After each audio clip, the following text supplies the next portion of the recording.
너를 찾아서라고 제목을 짓고 강연을 시작할게요. 어휘력이 풍부해지면 우리가 글을 읽을 때 이해하기가 용이하겠어요? 그렇지 않겠어요? 네, 그게 바로 요즘 많이 이야기되고 있는 문해력이라는 겁니다. 스피드 퀴즈를 하려고 해요. 스피드 퀴즈. 재밌게 하시려고. 단어 설명을 해서 맞히는 5명 정도 선착순으로 받도록 하겠습니다. 1조 스피드 퀴즈 시작하도록 하겠습니다. 시작!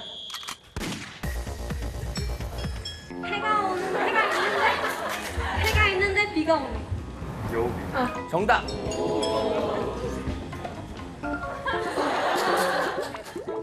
귀여운 거. 많이 귀여운 거. 줄임말로. 이런 멘트가 어떻게 나와? 요즘 이제 신조어죠. 예. 어떻게 이거 써도 되는 거야, EBS에서? 아, 이런 뜻이 어머. 존귀하다 할 때. 형님도 그렇게 생각했어요? 나도 그래요. 아, 여기 줄임말 줬네. 약간 좀 귀하다. 많이 귀하다. 많이 귀한 거. 존귀. 정답! 네, 여기까지 할게요. 시간이 다 되었습니다. 이 팀 시작하도록 하겠습니다. 시작! 시작! 현밀리가 외국인 또 알아. 이게 여기저기다 말이 쓰여져 있어서 많이 나오죠. 오늘 일 안 해. 땡땡 휴업. 합니다. 오늘 월, 화, 수, 목, 금일 그렇지. 나는 땡땡땡땡 니만 좋아한다. 니만 좋아한다. 니만 좋아한다. 아니, 갑자기 지금 고백을 해버려갖고 친구가 당한 것 같아요. 나 평생 니만 좋아한다. 네 글자. 남자친구 그래, 나 니만 좋아한다고. 니만 좋아한다. 네 글자. 남자친구 그래, 나 니만 좋아한다고. 니만 좋아한다. 네 글자. 맹구 부부 같아, 약간 남자친구가. 고백받아서 지금 약간 설레는 것 같은데. 됐어. 됐어. 아, 난이 싫어. 아, 난이 싫어. 아, 난이 싫어. 어? 얘한테 뭘 품었어? 안 좋은 마음. 흑심 비슷해. 앞에 거 바꿔. 비슷해. 앞에 거 바꿔. 악심 아니야, 앞심 비슷해. 받침 바꿔봐. 앙심 그렇지. 와! 불렀을 때부터 내려갈 때까지 늘 당황의 연속이었는데 제일 당황했던 순간이 너만 좋아해가 아닌가. 3팀 바로 시작하도록 하겠습니다.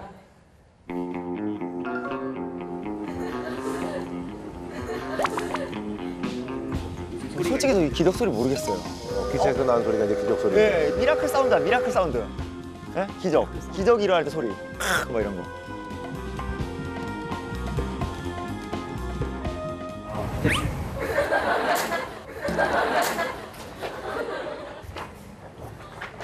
그러니까 기간인데 얼마나 걸렸다 할 때 한 달?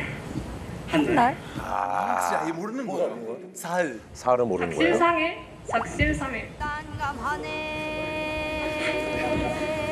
말을 좀 해봐, 말을. 모르겠어. 말 못해?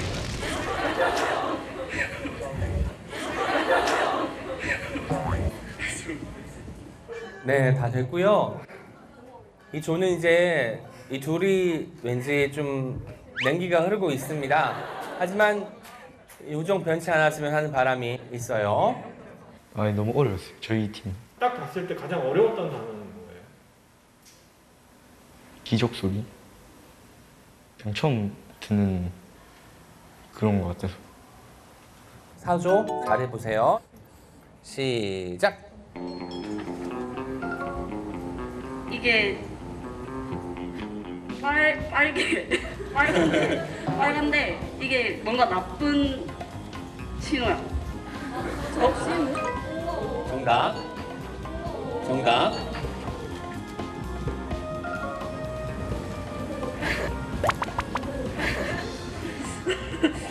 글귀 몰라요? 외국인들도 이런 단어 있다는 거 되게 신기해요. 내일 모레 글피까지 있는데. 추석을 앞두고 내일부터 글피까지 전국에 또다시 150mm 이상의 국지성 호우가 쏟아질 것으로 보여. 패스. 다들 멘붕 왔어. 다들 뭐 정지하면 아니죠? 놀라셨나 봐요, 많이. 글피라는 글티가 글피 진짜 어려웠어. 전 그게 뭔지는 몰라가지고 그 10명이 문제 맞추러 나왔는데 한 명만 알고 있었어요. 그 뜻을. 되게 생소하고 들어본 적도 없는 단어라서 갈피라고 생각을 했거든요. 글피를 못 잡나 이런 식으로 생각을 했는데 참 정말 근데 뭐 사실 이제 뭐 웃긴 합니다만 교육 현장에 이제 우리가 대비를 한다면 우리가 이제 마냥 웃을 수는 없는 그런 상황이기도 하고요. 네, 아까 일편단심 같은 단어는 사실 애국가에도 나오잖아요. 맞아. 예. 조그만 아이들이 신경 써서 뭐 책을 읽는다던가 또 학교 다닐 때 뭐 열심히 공부를 했다던가 그랬다면 충분히 알 수 있는 단어들이었어요. 왜냐하면 사실은 저 단어들의 상당수가 중3 교과서에 있는 단어들이었어요. 교과서에? 봤을 텐데 그쵸. 글피라는 단어 사실 이제 모르는 게 사실 이제 조금 이제 충격인 분들이 좀 있을 것 같긴 한데요. 그 현장에서 좀 애들이 뭘 이렇게 좀 많이 좀 헷갈려하고 잘 모르나요? 이번에 느낀 것 중에 하나는 알고 있는 단어인데 어떻게 설명해야 될지 모른다는 것은 내가 정확히 알고 있지 않은 거예요. 어떤 느낌인지 알 듯 말 듯한 것만 있는 것이지 정확히 어떤 것을 지칭하는지는 모르는 경우가 참 많이 있는 것 같습니다. 그러니까 뭐 담임 선생님도 이제 담임 뭐 이렇게 얘기를 하고 요즘은 좋아도 싫어도 뭐 다 대박이라는 단어로 맞아요. 이야기를 하잖아요. 이 대박으로 다 표현할 수 있는 게 제가 공감이 가는 게 슬픔, 대박 이렇게 하고 그렇죠. 기쁨, 대박, 화남, 대박 다 나오잖아요. 그러니까 딴 말을 쓸 필요가 없어요. 약간 사회적 분위기가 말은 쉽게 해야 된다. 맞아, 그런 게 좀 있어. 자기 의견을 정확하게 전달하는 게 훨씬 중요한데 정확하게 전달하기보다 쉬운 단어만 선택하려고 하는 거죠. 예. 그럼 깊이 있는 말을 또 못 하잖아요. 그렇죠. 예. 그런 분위기가 있는 것 같아요. 이렇게 정말 어휘력 하나 제대로 모르고 그냥 정말 자기 마음대로 혹은 뭐 그냥 모르겠으면 유행어를 그냥 얼버무려 버린다든지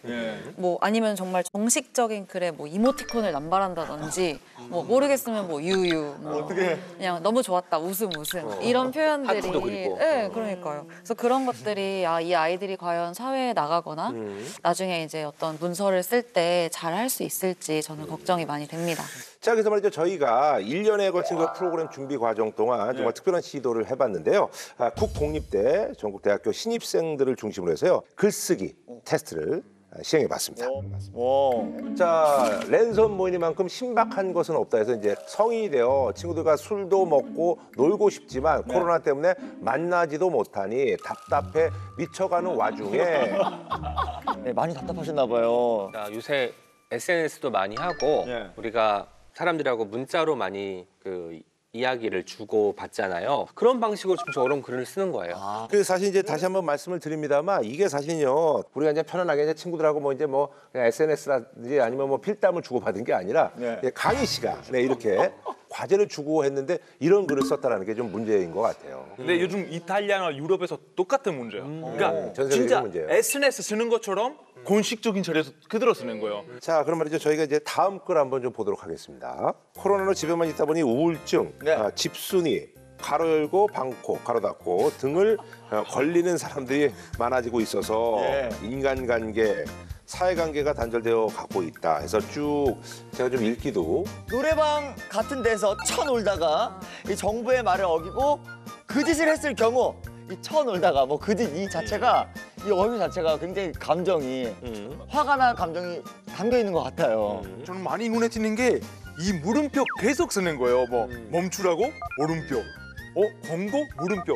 뭔가 자신감도 없고 그 단어에 잘 사용하고 있는지 모르는 것 같아요. 아예. 내가 쓰면서도 이 표현이 맞는지 확신할 수 없었다는 거죠. 너무 공감해요. 저도 이제 어떤 제가 말하려고 하는 문장에 단어가 생각이 안 날 때 이제 거기에 옆에다 살짝 이제 귀엽게 한번 틀려도 봐주시오 이렇게 하는 뜻이 이렇게 쓰거든요. 근데 그렇게 쓰지 않았나.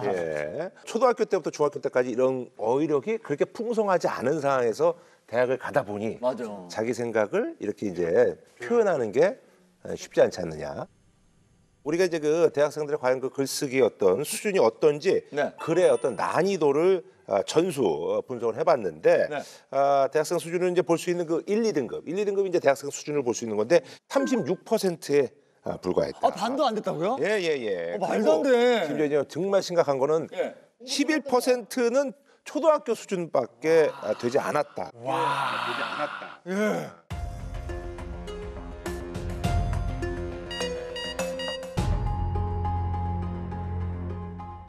진짜 근데 원래 대학교 좀 이제부터 전문적으로 좀 한문을 시작하고 담구하자 이런 건데 그 글 쓰는 거 초등학생 수준이면 어떻게 하는 거야? 이게 전문적인 공부 안 10명 중에 되잖아요. 한 명이 이제 초등학생 수준이라는 얘기죠. 예. 또 대학교 올라가면 교재 자체가 많이 어려워지는데 어려워지죠. 갑자기 이런 어려워지죠. 문해력으로 이런 책들을 보기 시작하고 어떤 전공을 살리겠다고 하는 것은 굉장히 어려운 일이거든요. 진짜 10대 시기의 어휘력이 정말로 중요합니다. 그래서 EBS가 말이죠. 최초로 전국의 중학교 3학년 대상으로 해서 저희가 대단히 어휘력 평가를 시행을 해봤습니다. 대본의 흐름상 뭔가 우리를 테스트할 것 같은 분위기가 와갖고 제가 지금 멘트를 여기 대본대로 해야 되는데 안 할게요. 올 때마다 시험이에요. 그래. 아니야. 네. 아니 왜냐면 이거는 두 사람들을 사실 뭐 테스트하기 위해서가 아니라 저희가 실제로 이런 저희가 이제 이 문제를 학생들 대상으로 저희가 이제 풀어보라고 했던 거예요. 진짜 그래서, 있는 테스트였던 거예요? 기출 문제인 거죠, 그러니까. 저희 예. 학교 학생들도 이 시험 봤었거든요. 그러니까요. 예. 자, 첫 번째입니다. 네. 자, 밑줄 친 단어가 적절하면 O고요. 부적절하면 X를 선택해 주시면 됩니다. 자, 코로나 감기는 증상이 비슷해 혼돈하기 쉽다. OX. 자, 웃음기 뺄게요. 네, 웃음기 빼야지. 뺄 거야, 나 웃음기. 가려줬어, 항상. 네. 하나, 둘, 셋.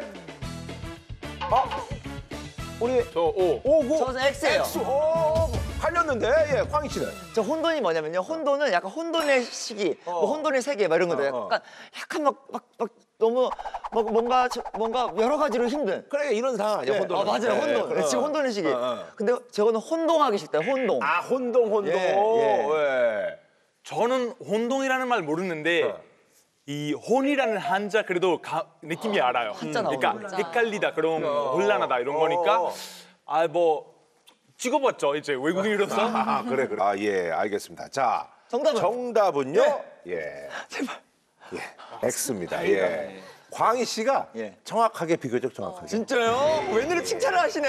아니 왜 비교적 정확하게. 예. 혼돈은 그 어지러운 상태를 지칭하는 것이었어요. 맞죠, 나 저거 맞죠, 어지러웠잖아. 네, 혼동은 두 개 이상의 어떤 그 선택지가 있을 때 이 두 개가 비슷해서 어떤 것을 골라야 될지 모를 때 쓰는 표현이니까 여기서는 혼동으로 쓰는 게 맞습니다. 네. 자, 광희 씨가 그래도 저 방송을 하면서 많이 사람이 됐어요. 그죠. 예. 구라 형 옆에서 이렇게 좀 듣다 보니까 사람은 배워야 돼, 옆에서. 자, 또 하나 볼게요. 공지사항 영화가 시작한 후에는 예매 취소가 불가피합니다. 자, 그래요. 예. 자신 있으신 것 같은데. 자, 광희가 저 오늘 그럼요. 좋네. 저는 이런 거는 피해가는 거 정확히 알아요. 자존감 예. 많이 올라가네. 자, 하나, 둘, 셋. 여기서도 갈렸어요. 예. 자, 광희 씨가 뭐. 예. 아마 저 상황은 영화 시작 후 예매 취소는 당연히 상식적으로 안 되는 거잖아요. 그냥 불가합니다고. 불가피하다면 어쩔 수 없는 상황 있잖아요. 뭔가 천지지변이라든가 뭐 이런 상황. 천지지변이 아니라 천재지변. 괜히 말했어. 그러니까 이렇게 말을 많이 하게 되면 그러니까 이러니까 말이 적어지는 거예요, 제가. 느는 거지. 말실수가 불가피한 거예요. 그렇지. 맞아요. 어쩔 수 없이 뭐 이렇게 처해지는 상황일 때 그렇죠. 쓰는 게 피할 수 아닐까. 없을 때. 코로나19에는 어쨌든 간에 뭐 이제 우리가 좀 떨어져 앉는 게 뭐 불가피하다. 뭐 이런 거죠. 예. 이제 뭔 말인지 알겠어. 피하다 할 때 피죠. 저 불가피라는 말 몰랐고 불가하다, 뭐 불가능하다 비슷하지 않을까. 너무 좋은 예를 제가. 뭐 설명은 뭐 저희가 이제 자연스럽게 이제 된 것 같아요. 예. 그래서 이제 저희가 이제 2,400여 명의 이제 학생들을 대상으로 저희가 이제 평가를 했거든요. 근데 이 시험 문제에 비밀이 있다고 합니다. 이 어휘력 진단 평가를 통해서 우리 아이들이 과연 교과서 내용을 얼마나 이해할 수 있는지 파악할 수 있다고 합니다. 이번에 EBS와 같이 중학교 3학년의 국어, 사회, 과학 세 가지 교과서에 실려있는 모든 어휘를 전수조사했습니다. 그 결과 세 과목 교과서 전체에 총 24,500여 개의 어휘가 포함되어 있었습니다. 그중에서 교과서를 읽고 이해하는 데 꼭 알아야 하는 어휘가 2,440여 개였습니다. 필수. 필수. 예. 네. 교수님 근데 교과서를 이해하기 위한 또 어휘 따로 있어요? 아카데미 버케블러리라고 해서 저희가 학습 도구어라고 부르는 단어들이 있습니다. 네네네. 이 단어들은 일상생활에서 사용하는 단어들하고 약간 다릅니다. 예를 들어서요, 저희가 일상적으로 나누다라는 표현을 많이 사용하죠. 근데 이 나누다라는 표현이 뭐 분류하다, 분석하다, 맞아요. 구별하다, 구분하다 등 여러 가지로 표현될 수 있어요. 그렇죠. 광희 씨, 분류하다랑 분석하다를 뜻을 설명해 주실 수 있으세요? 분류는 네. 이렇게 분류하다, 이렇게 조금 이렇게 간단하게. 분석은 세세하게, 더 확실하게. 분석. 근데 이거는 뭐 거의 비슷하네. 나누다네. 분류는 이거 아니까 이렇게 요거지. 맞아요. 너무 어려워요, 사실 이런 게. 분류 종류에 따라서 맞습니다. 분리하는 거 아니에요? 네네. 자, 이 분류 분석 이게 사실 우리가 이제 아는 것 같으면서도 이제 정확한 의미 잘 모르거든요. 맞아요. 예. 네. 그냥 나누다라고 하는 것보다 분류하다, 분석하다 이렇게 표현하면 자신의 사고를 좀 더 정교하게 표현할 수가 있죠. 이런 단어들을 저희가 학습 도구어라고 부릅니다. 그래서 고학년에 올라갈수록 이런 단어들이 점점 더 많이 사용되게 됩니다. 만약 이런 단어들을 이해하지 못하면 책을 읽거나 교과서를 공부하는데 어려움을 겪게 되겠죠. 네. 이렇게 이제 그 분류, 분석, 구분 등 이런 학습 도구로 이제 불리는 단어가 중3 교과서에 이제 2,440여 개가 들어있다고 하니까, 그러니까 무조건 이 2,440여 개는 알아야지 사실 이제 교과서를 이해하는데 어떤 뭐 기본이 된다라고 할 수가 있겠네요. 예. 이번에 어휘력 진단 평가를 통해서 학습 도구어를 얼마나 알고 있는지 한번 파악을 해봤는데요. 네네네. 자기 혼자서 책을 읽고 교과서를 읽고 혼자 공부할 수 있는 학생의 수가 10%가 안 됐습니다. 아하, 그러니까 9%잖아요. 예. 반도 안 되는 거, 반도 안 되는 거. 반이 아니죠. 10분의 말도 1도 안 안 돼. 되죠. 단 10명 중에 1명만이 교과서를 읽고 혼자서 공부할 수 있는 수준이라는 거죠. 선생님들은 진짜 답답하겠네요. 네. 그러니까 10명이 3명, 9명 다 이제 한 명씩 설명해 주고 그래야 돼요. 맞아. 예. 최근 10년 동안에 자기 주도 학습이라고 해서 혼자서 스스로 공부하는 게 유행했는데 실제로 그렇게 하게 놔둬도 10명 중에 1명 말고는 그렇게 공부할 수 있는 가능성이 있는 사람들이 없다는 거잖아요. 제일 안타까운 게 그거예요. 글을 봤는데 뭔 말인지 모르는 거예요. 그러면 포기하겠대요. 사실 그래요. 외국인들도 그래요. 봤는데 뭔 말인지 모르겠다. 그냥 포기. 어휘력이 교과 내용을 이해하는데 어떤 영향을 미칠까요? 오늘 할 내용은 154쪽부터 155쪽까지의 내용이에요. 중학교 2학년 역사 시간입니다. 얘들아, 사림이 정권을 장악하게 돼요. 우리 배웠어요. 사림이 정권을 장악하고 나서 서인과 동인으로 어떻게 되냐, 얘들아? 분당됩니다. 그래서 무엇이 형성이 됐냐? 바로 붕당이 형성됩니다. 붕당 듣기만 해도 그냥 멘붕이 오는 것 같아요. 애들이 제일 어려워하는 부분이기는 해요, 실제로. 벌써 허풍이 나오고 있어. 서인이 등장하게 되는데요, 얘들아. 이들은 어떻게 이렇게 인조 반정 때, 즉 반정, 얘들아 뭐라 했지? 반정. 얘들아 듣고 있니? 애들 대답을 안 하는. 뭘 알아야 대답을 하죠. 정확히 알지 못하니까. 단어를 모르니까 굉장히 지루할 거예요. 혼란인 거야, 혼란. 특종은 이 단어 정도는 꼭 알아야 수업을 따라갈 텐데요. 진짜 솔직히 어떤 감정이 드냐면요. 얼마나 지루할까 수업이 이런 생각이 들었어요. 왜냐하면 저러다가 아이가 그냥 포기해버리면 어떡하지? 이런 걱정이 들어요. 그래서 이것만 하면 끝내줄게, 이것만 하면 끝내줄게 이렇게 하거든요. 그래서 그게 제 말버릇처럼. 과연 아이들은 오늘 수업을 얼마나 이해했을까요? 예속 논쟁 하면 떠오르는 단어들을 그냥 마음껏 쓰면 돼요, 얘들아.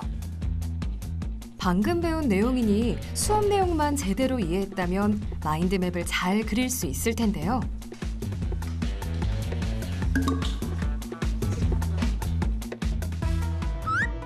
그런데 왜 싸우냐고? 노롱소롱은 어디서 나온 단어니? 이자겸의 난을 이제 가르치는 부분이었는데 일단 우선 난을 몰라요. 난. 이자겸은 뭐 인종의 외할아버지였는데 장인이 되었어 라고 이제 얘기를 하죠. 그럼 아이들이 장인이 뭔지 잘 모르는 거예요. 장인어른. 처음부터 모르는 단어가 딱 나와버리니까 읽고 싶어도 읽지 못하는 거예요.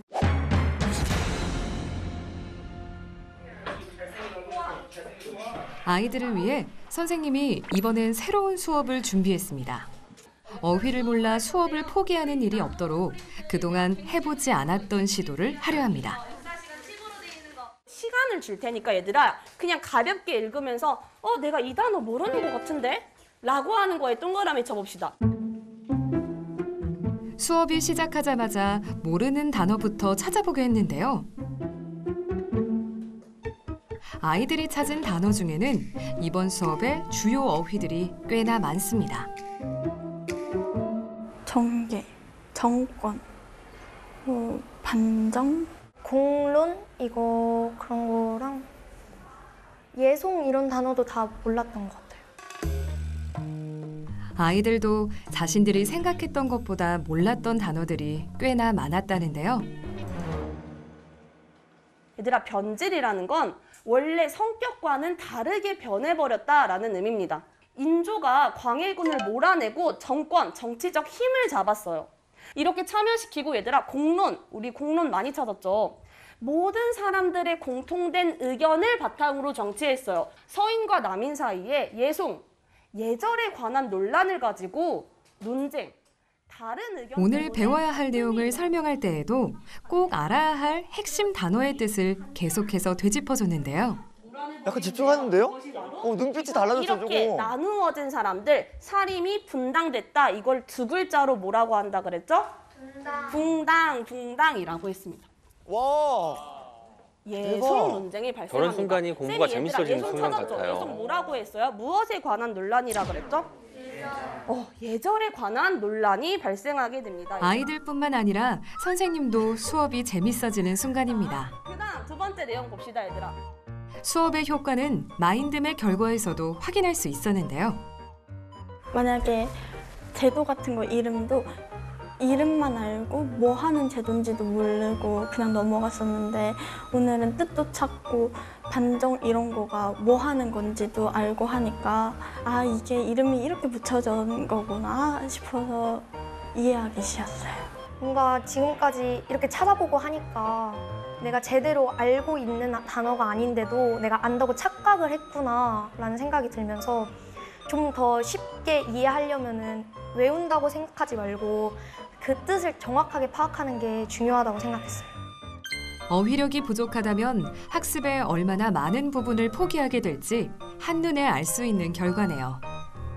사실 제가 단어를 설명하면 아이들이 다 끄덕끄덕 하거든요. 그래서 다 이해한 줄 알았어요. 근데 아니었더라고요. 가장 큰 차이는 단어를 먼저 한 반이 오히려 제가 강의식 수업, 설명식 수업을 조금 해도 된다라는 거예요. 근데도 아이들이 이미 다 이해하고 있다라는 거죠. 왜냐하면 이미 어휘력을 했으니까 마치 영화 예고편을 본 것처럼 다음에는 뭐가 나올지 알고 있는 거죠. 그러니까 아이들의 몰입도가 좀 더 컸던 것 같아요. 저한테 계속 쌤 이러니까 더 좋은 것 같아. 이렇게 계속 귀에 속삭이는 거예요. 그래가지고 아 진작 해볼 걸 이런 생각이 조금 들었습니다.